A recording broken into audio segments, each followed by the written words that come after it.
नमस्कार, आप देख रहे हैं गहोई समाज न्यूज़। इंडिया में अक्सर देखा गया है कि दो लोगों के बीच या दो पक्ष के बीच जब भी लड़ाई होती है तो एक ही शब्द या एक ही बात उनके मुंह से आती है कि we will see you in the court. इसी सिलसिले में कोर्ट और लॉ से रिलेटेड बातें करने के लिए हम और जानकारी जानने के लिए हमारे साथ आज मौजूद हैं एडवोकेट रोहित गुप्ता जी। सर, बहुत बहुत स्वागत है आपका। नमस्कार जी, आपके सभी दर्शकों को मेरा प्रणाम। सर की बात करें तो सर 15+ ईयर से एमपी हाई कोर्ट में प्रैक्टिस कर रहे हैं। सर डिफेंस क्रिमिनल लॉयर हैं और साथ ही साथ सर आरजे लीगल सॉल्यूशंस जो सर की खुद की फर्म है उसमें भी ये 15 साल से सर उसको संभाल रहे हैं। सर, मैं आपसे जानना चाहूँगी कि कब ये ख्याल आया कि आपको लॉयर बनना है, कैसे आपकी ये जर्नी स्टार्ट हुई लॉ फील्ड में? मैं 3rd क्लास में पढ़ता था तो मेरे फादर जो थे 1976 में वो मेरठ में लॉ में एडमिशन लिया था उन्होंने। लॉ में जब वो पढ़ने के लिए गए तो उनका फर्स्ट ईयर कंप्लीट हो गया था, लेकिन पारिवारिक परिस्थितियों के कारण उनका सेकेंड ईयर कंप्लीट नहीं हो पाया। उस समय लॉ जो था 2 साल का हुआ करता था, तो वो फादर कंप्लीट नहीं हो पाया था। जब मैं 3rd क्लास में था, एक दिन पापा के मैं पैर दबा रहा था तो उन्होंने मुझे बताया कि यार वो मैं भी लॉ कर रहा था, तो आप क्या बनोगे? तो मैंने कहा पापा मैं भी लॉ वर्क करूँगा। तब से मन में एक संकल्प था कि लॉ करना है। उसके बाद जैसे जैसे मैं बड़ा हुआ तो लोगों के साथ अन्याय अत्याचार होता हुआ देखा मैंने, तो और आत्मविश्वास मजबूत हुआ कि नहीं, लॉ करना है और लोगों को न्याय दिलवाना है। जी सर, जैसे आपने अपने फादर का मेंशन किया तो इसी में मैं आपसे जानना चाहूँगी कि आपको फैमिली से स्टार्टिंग से ही आपने जैसे बताया कि सपोर्ट रहा है, अब कैसा वो देखते हैं? क्योंकि ये प्रोफेशन ऐसा है कि इसके नेगेटिव साइड भी है कि कभी केस ऐसे आ जाते हैं कि आप पे ही वो एक नेगेटिव इम्पैक्ट आ जाए। कभी ये होता है कि बहुत अच्छा होता है, सराहना भी मिलती है। तो फैमिली जो आपकी है अभी किस तरीके से आपके इस प्रोफेशन को देखती है, कैसा सपोर्ट रहा है उनका? निश्चित रूप से आप ये मानिए कि वकालत का जो प्रोफेशन है एक रॉयल प्रोफेशन है, और इसमें स्टार्टिंग में तो क्या थोड़ा सा स्ट्रगल होता है, मतलब 5 साल का स्ट्रगल तो आप मान ही लीजिए। मगर आजकल लोग जो बड़े बड़े सपने देख करके आते हैं कि एक बार में लॉ कंप्लीट किया और जाते ही कोर्ट में जाएंगे और तत्काल लोगों को रिलीफ दिलवा देंगे, ऐसा कुछ नहीं होता है। मगर जब आप 2-4-5 साल तक आप जब किसी सीनियर के अंडर में सीखते हो, उस सीखने के दौरान आपको आर्थिक रूप से तंगी का भी सामना करना पड़ता है, क्योंकि सीनियर्स जो होते हैं वो बहुत ज़्यादा राशि नहीं देते हैं, स्टाइपेंड के रूप में कुछ पैसे देते हैं। तो उस समय जो परिवार का सपोर्ट होता है, परिवार का जो मोरल सपोर्ट होता है कि नहीं आप तो अपना प्रैक्टिस कंपलसरी कंप्लीट कीजिए, अच्छे से वकालत पे ध्यान दीजिए, तो मेरे पूरे परिवार ने, मेरी वाइफ ने भी, साथ में मेरी बड़ी बहन है, उन्होंने मेरा पूरा सहयोग किया। तो निश्चित रूप से आप ये मानिए कि आज जो भी कुछ हूँ उनकी वजह से हूँ, उनका पूरा सपोर्ट परिवार का मिलता है। और इस प्रोफेशन में क्या होता है कि जब, जैसा कि आपने बताया कि कई सारी कठिनाइयाँ भी आती हैं कि जब हम किसी सामने वाले के पक्ष से लड़ते हैं तो दूसरा जो पक्ष होता है वो बिल्कुल विरोधी हो जाता है। तो उनको लगता है कि नहीं, वकील साहब को देख लेंगे, वकील साहब को ऐसा खरीद लेंगे, वकील साहब को डरा देंगे। तो ऐसे भी कई बार हो जाता है। मगर निश्चित रूप से आप ये मानिए कि जब हम किसी व्यक्ति का जब केस लेते हैं तो उसको न्याय दिलाने के लिए संकल्पित होते हैं कि एनी हाउ उसको न्याय दिलवाना है, फिर चाहे वो किसी भी परिस्थितियों से गुजरना पड़े, तो उनके लिए हम लोग करते हैं। सर, एक क्रिमिनल केसेस होते हैं, एक सिविल केसेस होते हैं, क्या अंतर होता है? किस तरीके से आप सिंपल वर्ड्स में आप समाज के लोगों को समझाएंगे? निश्चित रूप से मानिए कि क्रिमिनल केसेस जो होते हैं वो मुख्य रूप से लड़ाई झगड़े के मुकदमे होते हैं, चेक बाउंस के मुकदमे होते हैं, मैट्रिमोनियल जो होते हैं, पारिवारिक विवाद होते हैं, वो भी सब क्रिमिनल में जाते हैं। सिविल केसेस वो होते हैं जिसके अंदर ज़मीन जायदाद से संबंधित मुकदमे होते हैं, वो सिविल केसेस के अंदर जाते हैं। और एक आम आदमी को, जैसे मैं हूँ, मैंने लॉ पढ़ा नहीं है, इतनी तमाम जानकारी मुझे नहीं है, तो जो एक आम आदमी है उसको कौन से ऐसे मुख्य कुछ कानून हैं, कुछ लॉज हैं जिसके बारे में उन्हें जानकारी होनी अनिवार्य है आज के समय में? ये मानिए कि प्रत्येक नागरिक को लॉ में ये अवधारणा है कि प्रत्येक व्यक्ति को न्याय की जानकारी है, कानून की जानकारी है। अगर कोई भी आम नागरिक है, अगर उसको अपने मौलिक अधिकारों का ज्ञान है, अगर उसको भारतीय कानूनों का ज्ञान है, तो निश्चित रूप से ये मानिए कि उसके अंदर एक अलग ही आत्मविश्वास रहेगा और वो कॉन्फिडेंस के साथ में अपनी बात शासन से, प्रशासन से, कहीं भी अधिकारियों से कर सकता है। क्योंकि अभी अगर देखा जाए तो लोगों को कानून की जानकारी ही नहीं है मुख्य रूप से, चाहे वो ट्रैफिक रूल्स की जानकारी हो, चाहे वो संवैधानिक मौलिक अधिकारों की जानकारी हो, चाहे वो FIR लिखवाने की जानकारी हो, या ट्रैफिक रूल्स के कोई वायलेशन हो जाता है उसकी जानकारी हो। तो ये अगर जानकारी किसी व्यक्ति के पास होगी तो वो आदमी अपनी बात को पूर्ण मजबूती के साथ सशक्त तरीके से रख सकता है। अच्छा, जैसे आपने जानकारियों की बात की, इसी में आपने एफआईआर का ज़िक्र किया, तो एफआईआर दर्ज अगर कोई किसी के साथ कुछ घटना हुई है, वो थाने जा रहा है, पुलिस स्टेशन जा रहा है, किसी बेसिस पे सामने वाले जो पुलिस हैं, जो भी वहाँ पे इंचार्ज हैं, वो मना कर देते हैं, उनकी एफआईआर दर्ज नहीं होती है, तो कैसे वो आगे प्रोसीड कर सकते हैं? किस तरीके से उनको कानूनी रूप से हेल्प मिल सकती है? एक आम नागरिक ये सोचता है कि कोई भी अगर लड़ाई झगड़ा होता है तो वो करेगा क्या। अगर उसको ये जानकारी रहे कि मेरे साथ किसी ने गाली गलौज किया है, किसी ने मारपीट किया है, तो सबसे पहला उसका अधिकार होता है कि वो जा कर के थाने में कंप्लेंट करे, चाहे वो कोई भी व्यक्ति हो। कई बार क्या होता है कि कई बार पुलिस वाले होते हैं, कोई बैंक कर्मी होता है, कोई शासन का व्यक्ति होता है, उससे हॉट टॉक हो जाता है व्यक्ति का, तो वो सोचता है कि अब मैं करूँगा क्या। तो आपके चैनल के माध्यम से बताना चाहता हूँ कि ऐसे प्रत्येक व्यक्ति को जिसके साथ भी इस तरह की अमानवीय घटना घटित होती है, तो सर्वप्रथम उसको जाकर के थाने में एक एप्लीकेशन देनी पड़ती है। अगर घटना संज्ञेय अपराध है, ऐसा अपराध है कि जिससे ज़्यादा चोट आई है व्यक्ति को, तो तत्काल पुलिस में उसकी एफआईआर लिखी जाएगी।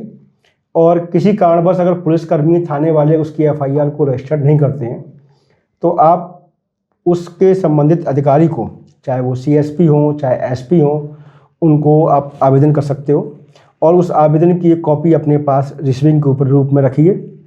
और उस शिकायत पर से वरिष्ठ अधिकारी जो होते हैं, एसपी सीएसपी, वो थाना प्रभारी को निर्देशित कर सकते हैं कि इस मामले में तत्काल एफआईआर की जाए।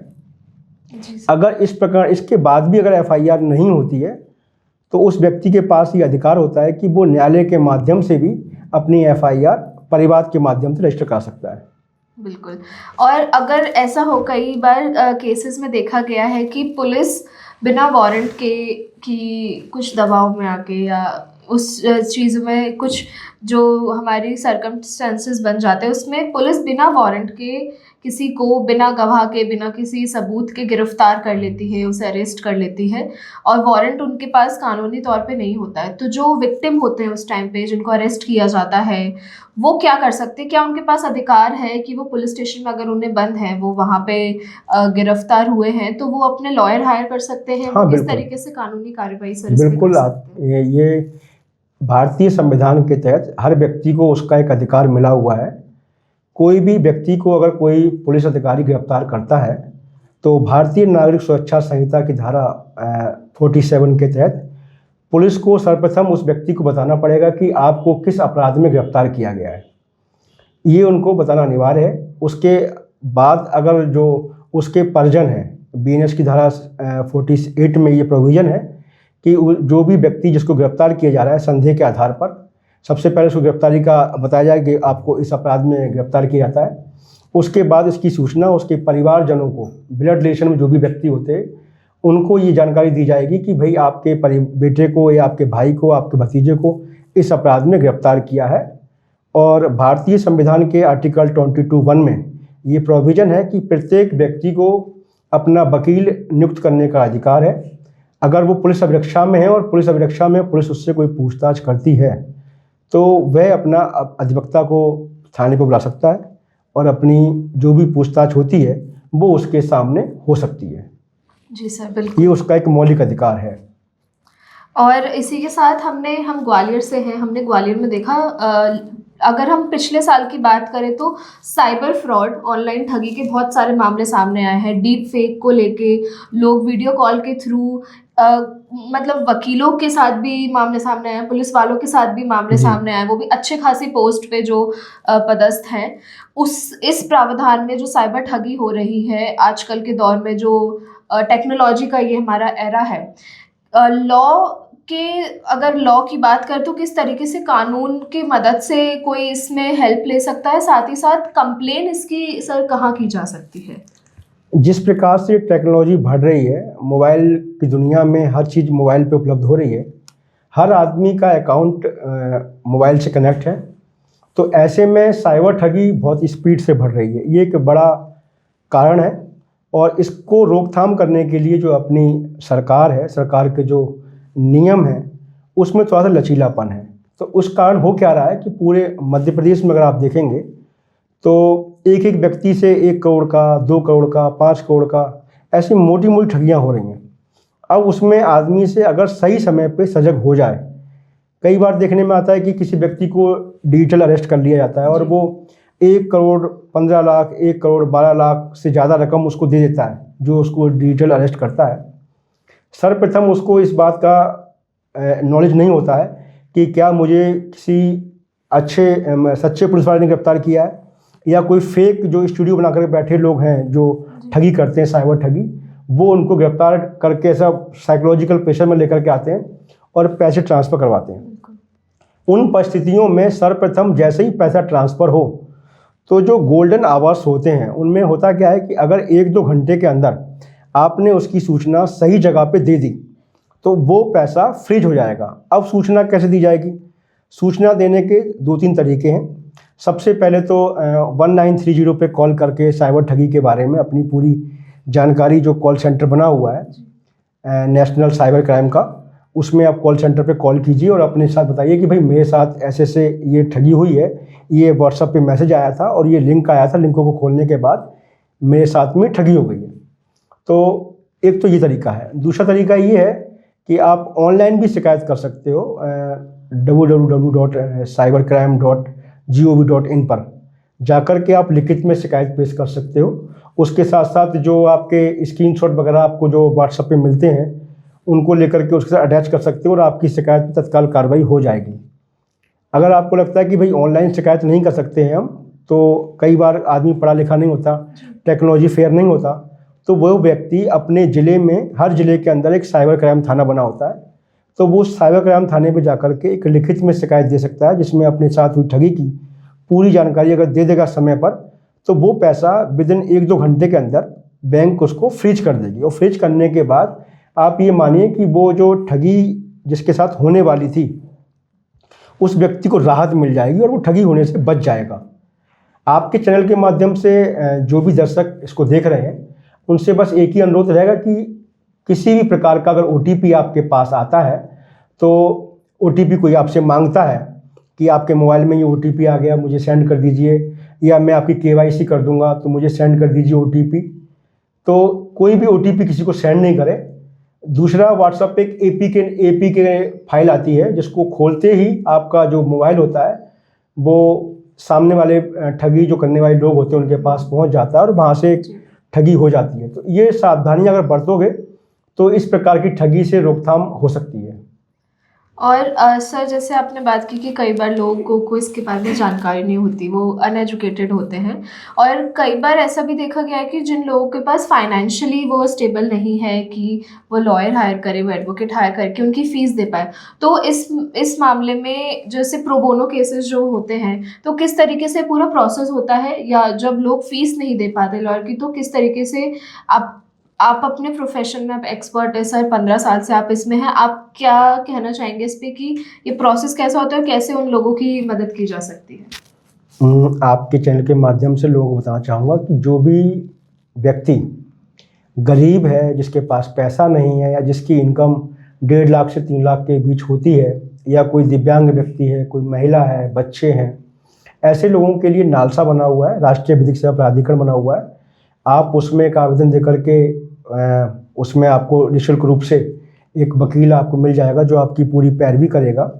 इसके साथ साथ आपका जो भी कानूनी खर्चा होगा, चाहे वो टाइपिंग का हो, चाहे फ़ोटोकॉपी का हो, या गवाहों को बुलाने का हो, ये पूरा खर्चा नालसा वहन करेगा।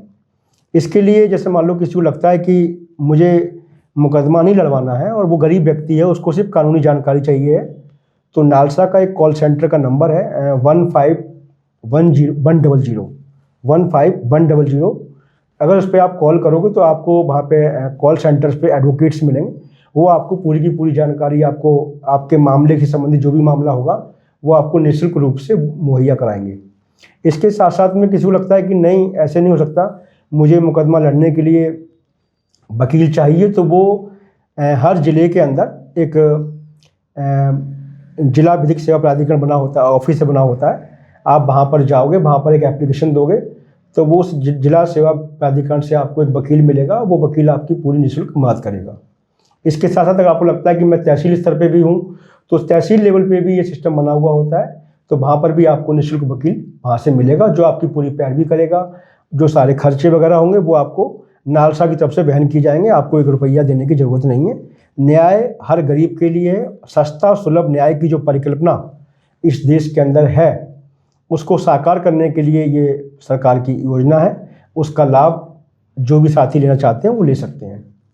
सर, न्याय की बात करी तो देखा गया है कि बहुत सारे केसेस हैं, बहुत सारे हिस्टोरिक केसेस इंडिया में रहे हैं जहाँ पे कई सालों तक लोगों को न्याय नहीं मिला, और न्याय में देरी भी कहीं ना कहीं अन्याय के रूप में ही जानी जाती है। पर इंडिया में अभी भी बहुत ऐसे केसेस हैं जो चल रहे हैं, जो पेंडिंग हैं। इस पर क्या राय है? ये आपके अनुसार कहाँ हमारी कानूनी व्यवस्था पीछे रह रही है? निश्चित रूप से आप ये मानिए कि वर्तमान में जो कानूनी व्यवस्था है वो 2 धड़ों में आ गई है, गरीब और अमीर के बीच में। गरीब जो होता है ना, वो कानूनी जाल में जल्दी फंस जाता है। कानून का जो जाल बना हुआ है, उस पूरे जाल के अंदर अगर आप देखोगे तो गरीब तो फंस रहा है। अमीर जो होता है, जो बड़े कीड़े होते हैं, वो उस जाल को तोड़ के बाहर निकल जाते हैं। वो इसलिए निकल जाते हैं कि गरीब व्यक्ति को तारीख पेशी करने में दिक्कत आती है। उसको लगता है कि भाई मैं एक दिन का अपना रोजी रोटी छोड़ करके वहाँ पर जाऊँगा। अमीर आदमी के लिए तो बड़ा महंगा वकील कर सकता है, वो अपना कोर्ट में अपने असिस्टेंट को भेज सकता है, उसके लिए सब चीज़ें आसान हैं। कोर्ट के जो रीडर्स होते हैं, कोर्ट के जो बाबू होते हैं, उनको पैसे दे के लंबी तारीख लगवा सकता है। वहीं ये गरीब व्यक्ति जो होता है, वो उसको इस सिस्टम को जानता नहीं है कि तारीख कैसे बढ़ती है, बाबू कौन कैसे करता है, तो बड़ा वकील कैसे मिलेगा। बड़ा वकील जो होता है वो उसको कानून की बारीकियां मालूम होती हैं, कानून की जो लूप होल्स होते हैं उसको सब मालूम होता है। तो उससे होता ये है कि वो मुकदमा जो जल्दी ख़त्म होना चाहिए था, उस लूप होल्स के तहत एक एप्लीकेशन लगाई, फिर वो डिसाइड हो गई, फिर दूसरी एप्लीकेशन लगाई, वो डिसाइड हो गई। इस एप्लीकेशन खेलते खेलते आदमी को 5, 10 साल, 15 साल निकल जाते हैं, और उस गरीब व्यक्ति को लगता है कि नहीं यार, यहाँ तो न्याय मिल नहीं पा रहा अपने को। वहाँ वो अपने आप को हताश और निराश महसूस करता है। तो ये जो खाई है न्याय व्यवस्था की, इस खाई को पाटने की बहुत आवश्यकता है। वो निश्चित रूप से, जैसे मान लो अभी कुलदीप सेंगर का जो मामला आया, जिसमें उन्नाव की जो बिटिया थी, उसमें आपने देखा होगा कि जब नीचे से डिस्ट्रिक्ट कोर्ट से उसको आजीवन कारावास की सज़ा मिल जाती है और हाई कोर्ट उस ऑर्डर को पलट देता है, हाई कोर्ट उसको कुलदीप सेंगर को बेल दे देता है। उसमें जब पूरे देश की बच्चियां, महिलाएं सड़कों पर उतरती हैं, वो पीड़िता जब इंडिया गेट पर धरने पर बैठती है अपने न्याय के लिए कि मेरे को अब सुरक्षा भी मेरी हटा ली गई है, पीड़िता को सुरक्षा मिलती है, जब उसकी सुरक्षा भी हटा ली गई, पूरे देश के मीडिया ने जब इस मुद्दे को उठाया, तो सुप्रीम कोर्ट के माध्यम से उस अपील पे स्टे हुआ, और स्टे होने के बाद कुलदीप सेंगर को वापस जेल जाना पड़ा। मगर ये हर एक बेटी के साथ नहीं हो पा रहा है। आज भी तमाम सारे गांव के अंदर बेटियां न्याय के लिए लड़ रही हैं। तमाम सारे मुकदमे आज भी पेंडिंग चल रहे हैं सालों से। दूसरा मुकदमा एक राम रहीम वाला आप देख रहे होंगे कि राम रहीम के ऊपर आजीवन कारावास की सज़ा पड़ी हुई है। आसाराम बापू आजीवन कारावास की सज़ा पड़ी हुई है। मगर महंगे वकीलों के कारण, एक न्याय व्यवस्था में लचर व्यवस्था होने के कारण आप देखिए कि राम रहीम को लगातार पैरोल मिल रही है। वहीं दूसरी ओर आसाराम बापू जी हैं, उनको लगातार पैरोल मिल रही है। तो जब ऐसे लोगों को बेलें मिल जाती हैं, पैरोल मिल जाती है, तो इनके ऊपर जो मुकदमे लगाने वाली बच्चियां होती हैं, जो पीड़िताएं होती हैं, जो लोग इनसे लड़ना चाहते हैं, वो अपने आप को लगता है कि अब इनसे कैसे लड़ेंगे, मुलजिम तो बाहर आ गया है, और वो रुपया, पैसा, ताकत से, प्रशासनिक ताकत से उसे पूर्ण रूप से सक्षम होते हैं। तो अगर इस चीज़ को देखा जाए कि न्याय समान हो, न्याय समान होना चाहिए, मगर समान दिखना भी चाहिए। यहाँ पे असमानता दिखती है कि भाई अमीर आदमी है तो वो जल्दी छूट जाता है, कोई विधायक है, एमएलए है, मंत्री है, जल्दी छूट जाएगा। वहीं अगर अभी मैं ग्वालियर की जेलों की बात करूं तो आज भी ग्वालियर की जेल में कम से कम 500 से 600 आदमी ऐसे होंगे जिनके ऊपर 1000 से लेकर 10,000 रुपये तक का जुर्माना का राशि जमा करने के पैसे नहीं हैं, और वो जुर्माने की राशि जमा ना कर पाने के कारण आज भी जेलों में अपनी सज़ा भुगतने को तैयार बैठे हुए हैं और सज़ा भुगत भी रहे हैं। तो ऐसे लोगों के लिए न्याय व्यवस्था कुछ कदम उठाए तो वो बेहतर होगा। सर आप डिफेंस क्रिमिनल लॉयर हैं डिफेंस के, तो किस तरीके के केसेस इतने सालों में आपके पास आए हैं और आपका क्या एंगल रहा है कि क्रिमिनल केस को डिफेंस लॉयर होने के नाते किस तरीके से न्याय मिले, या जो विक्टिम है उसको सरलता से, क्योंकि कई बार केसेस केसेस रेप के भी आ सकते हैं, क्रिमिनल के मर्डर केसेस भी आ सकते हैं, और भी तमाम जो क्राइम इसमें इंडिया में होते हैं वो आ सकते हैं, तो कहीं ना कहीं वो एक सेंसिटिव टॉपिक भी आ जाता है, उसमें इमोशंस भी आ जाते हैं क्रिमिनल केसेस में, तो ये सर कैसे आप हैंडल करते हैं एज अ एडवोकेट? आप ये मानिए कि जो भी, अब चूंकि मैं डिफेंस क्रिमिनल लॉयर हूँ, तो जो भी व्यक्ति हमारे पास आता है वो पीड़ित ही होता है। जी। या तो वो पिटा हुआ होता है, या किसी के बच्ची के साथ रेप हुआ होता है, या किसी पत्नी का पति से विवाद होता है, या पति का पत्नी से विवाद होता है। मतलब पीड़ित की ओर से ही मैं लड़ने का काम करता हूँ। तो कई बार ये होता है कि आदमी को लगता है कि लड़की गलत है। कई बार ये ऐसा होता है कि भाई महिलाओं पति पत्नी का विवाद है, तो पति कहता है कि पत्नी पत्नी का चाल चलन ठीक नहीं है। कई बार पति कहता है कि पत्नी का चाल चलन ठीक नहीं है, दूसरे दोषारोपण करते हैं।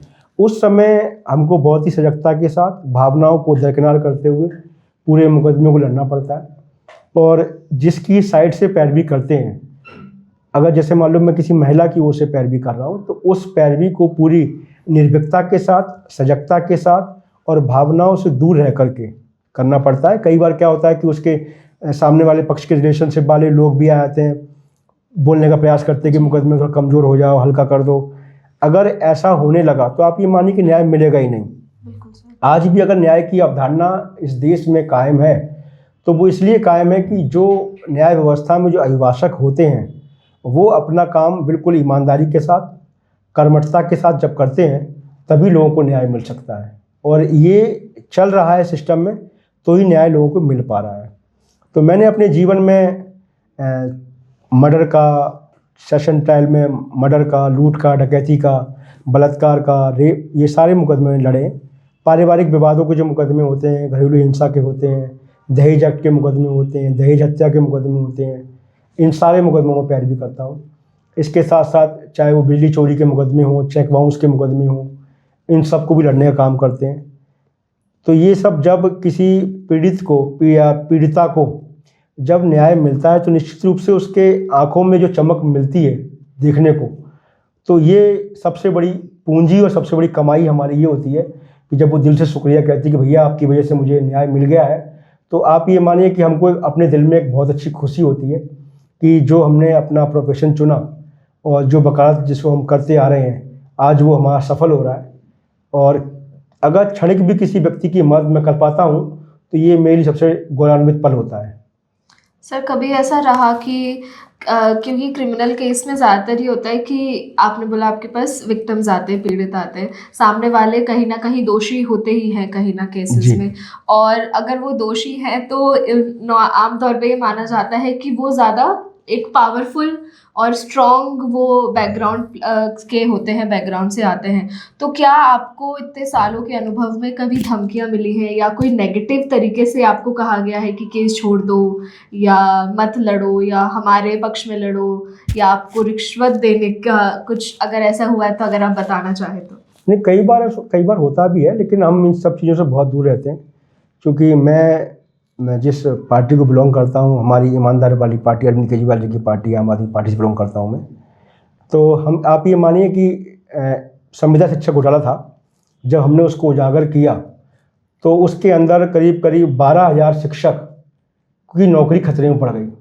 उस समय ग्वालियर चंबल संभाग से बहुत सारे लोगों के फ़ोन आए, धमकियां आई कि आप इस मामले में पीछे हट जाइए, आप शिकायतें मत करवाइए, आप खुलासे मत कीजिए।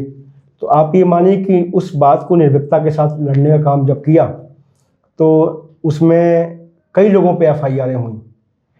अभी जो एक घोटाला हुआ जिसमें तरुण भटनागर आईएएस थे, उन पे एफआईआर करवाने का काम भी हम लोगों ने किया।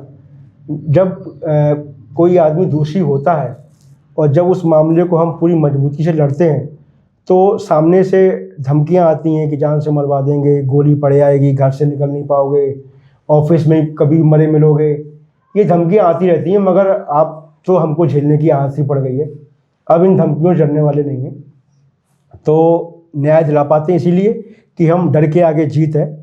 और डर से आगे निकल के हम लड़ते हैं मुकदमे को, जान हथेली भी लेके भी चलते हैं। कई बार हम लोगों को दूसरे प्रदेश में भी जाना पड़ता है मुकदमा लड़ने के लिए।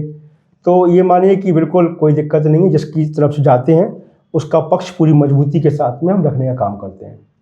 सर, आज के समय में देखा गया है कि फिल्मों में और जो वेब सीरीज़ का ज़माना चल रहा है, वकीलों की, एडवोकेट्स की जो एक छवि देखने को मिली है, वो कहीं ना कहीं ऐसा भी हो रहा है कि जो रियलिटी में उनका प्रोफेशन है उस पर भी क्या इफेक्ट पड़ रहा है उसका, लोग उस नज़रिए से देख रहे हैं। आपका क्या कहना है इस पे? आप भी फिल्म्स वगैरह थोड़ी जी बहुत जी देखते होंगे एडवोकेट्स उसमें और लॉ से जी रिलेटेड। उसमें होता ही है कि भाई जो फिल्में देख करके आता है व्यक्ति, तो उसमें दोनों पक्ष आते हैं। कई फिल्मों में ऐसा आता है कि भाई अभिभाषक का जो किरदार होता है वो एक बहुत महत्वपूर्ण किरदार होता है और वो उसको न्याय दिलवाने का काम करता है। जैसे भी मूवी आई थी जोली जी एलएलबी के नाम जी से, उसमें एक छोटा वकील बड़े धुरंधर व्यक्ति को, जो पैसे वाला होता है, उससे लड़ता है, उसको न्याय दिलवाने का काम वो एक वकील करता है। तो एक तरफ पूरे पैसे की ताकत होती है, दूसरी तरफ वो वकील की भावना होती है, ईमानदारी होती है, वो उसकी लड़ता है। ऐसी जो फिल्में होती हैं तो उनसे तो आप ये मानिए कि पॉजिटिवनेस आती है। जो नए युवा हैं उनको लगता है कि नहीं, हमको भी एडवोकेट बनना चाहिए, वकील बनना चाहिए, और एक समाज को एक प्रेरणा मिलती है। वहीं दूसरी ओर कई सारी फिल्में ऐसी आती हैं जिनमें वकील को दिखाया जाता है कि वकील गया और जज के सामने नोटों का बैग रख दिया कि साहब जमानत चाहिए। ऐसा कुछ नहीं होता है। तो ये जो एक पूरा मिथक है, ये पूरा मिथक है और ये मिथ्या रूप से दिखाया जाता है टीवी के अंदर। न्याय के अंदर एक प्रक्रिया है कि जमानत कैसे मिलनी चाहिए, उसके लिए बाकायदा पूरी प्रोसीडिंग होती है। जमानत, जैसे कोई अगर अपराध किसी व्यक्ति ने किया है और वो जमानती अपराध है, तो उसमें कई बार जैसे फिल्मों में दिखाया जाता है कि थाने पे वकील साहब गए और वो मुलजिम को छुड़ा के ले आए, जैसा कि सिंघम मूवी में दिखाया गया था। तो वो जो थाने से बेल नहीं भरी जाती है उस व्यक्ति की, तो वो जो कई मामले होते हैं वो जमानती लेवल के जो अपराध होते हैं उनमें थाने से बेल मिल जाती है। अगर कोई अपराध संज्ञेय अपराध है और अजमानतीय प्रवृत्ति का है तो उसके लिए कोर्ट के माध्यम से बेल मिलती है। अगर आप कोर्ट में जाओगे, एप्लीकेशन दोगे, उसके बाद जज का विवेक होगा, वो जज अपने विवेक से आपको जमानत देगा। मगर फिल्मों में जो दिखाया जाता है वो पूरा काल्पनिक होता है। कुछ फिल्में समाज को एक अच्छा संदेश देती हैं जिससे लोग मोटिवेट होते हैं और अपना अभिभाषक जैसा एक गरिमापूर्ण जो पूरा का पूरा ये कैरियर होता है उसको चुनने का काम करते हैं। अभी एकदम से एक बूम सा आ गया है, जैसे एक movie I criminal justice I, ऐसी जो मूवीज आ रही हैं उनमें जो गर्ल्स हैं उनमें भी एक अपना एक वो आ रहा है प्रोफेशन को लेकर के कि नहीं मुझे एडवोकेट बनना है। तो अभी लास्ट टाइम अभी क्लैट का जो एग्ज़ाम आया तो बच्चियों की संख्या बड़ी संख्या में आ रही है। पहले क्या था कि पहले लड़के ज़्यादा आते थे, अब लेकिन इस प्रोफेशन में लड़कियां भी बहुत तेज़ी से आ रही हैं। उनको लगता है कि अब इस प्रोफेशन में कॉर्पोरेट्स भी इन्वॉल्व हो गया है, हर कंपनी को एक अपना एडवोकेट, लीगल एडवाइजर चाहिए। तो इसलिए कंपनियां भी हर व्यक्ति के लिए एक लीगल एडवाइजर चाहिए कंपनी को, तो वो उनको हायर कर रही हैं। तो एक नया एक स्कोप खुल गया है।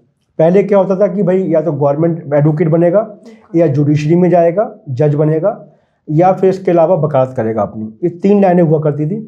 मगर जब से ये कॉर्पोरेट से इन्वॉल्व हुआ है तब से इसका जो व्यापक रूप बन गया है, इससे युवाओं में एक अलग ही जोश ऊर्जा के साथ इस कैरियर को चुन रहे हैं और एक अच्छा स्कोप है। और आपके चैनल के माध्यम से मैं जो भी दर्शक देख रहे हैं, युवाओं देख रहे हैं, उनको कहना चाहूँगा कि वकालत एक ऐसा रॉयल प्रोफेशन है जिसको अगर आप लोग चुनोगे तो इस प्रोफेशन के अंदर यथा पैसा है, खूब मान सम्मान आपको मिलेगा।